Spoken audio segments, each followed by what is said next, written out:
The crowd waits tensely. Who'll win? Let them fight.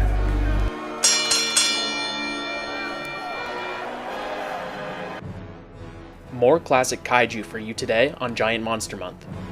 We'll be looking at lesser-known monster movies from Japan and South Korea, both made in 1967. Let's jump in. Yongary begins with a pretty typical setup. We have the newlywed couple, scientist/inventor, pesky kid, and an astronaut. I wonder if the itching device the kid is playing with will have any impact on the plot later.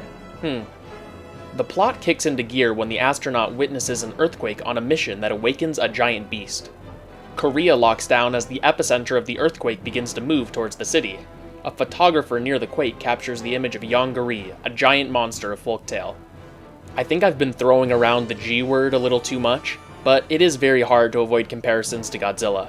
Yongary, more so than any of the other monsters we've covered, appears to copy the most design elements. He has the general look of Godzilla, plus spines on his back and fire breath. The one noticeable difference is that Yongary has a horn.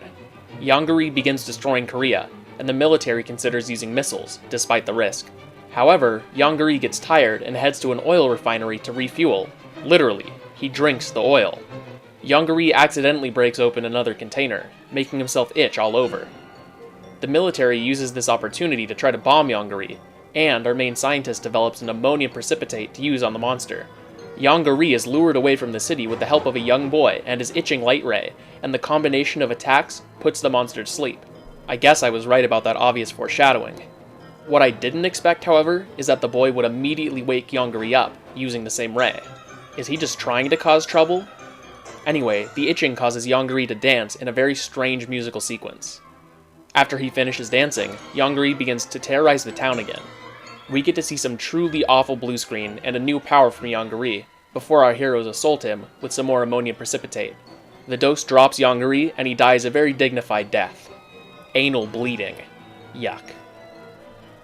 Our second film of the night is a Japanese kaiju movie from Nikkatsu called Gappa The Triphibian Monster, also known as Monster from a Prehistoric Planet. The story follows a group of scientists who visit a largely untouched island for the purpose of collecting animals. These animals would be used in a resort belonging to a greedy businessman, another major trope of kaiju movies. The scientists land on the island and encounter natives, who warn them not to anger a being called Gappa. Curious, our heroes explore and find a giant egg that hatches into a baby dinosaur creature. Thinking of both the scientific and commercial possibilities, the baby Gappa is brought back to Japan. Gappa continues to grow in size and is to be used in the new resort.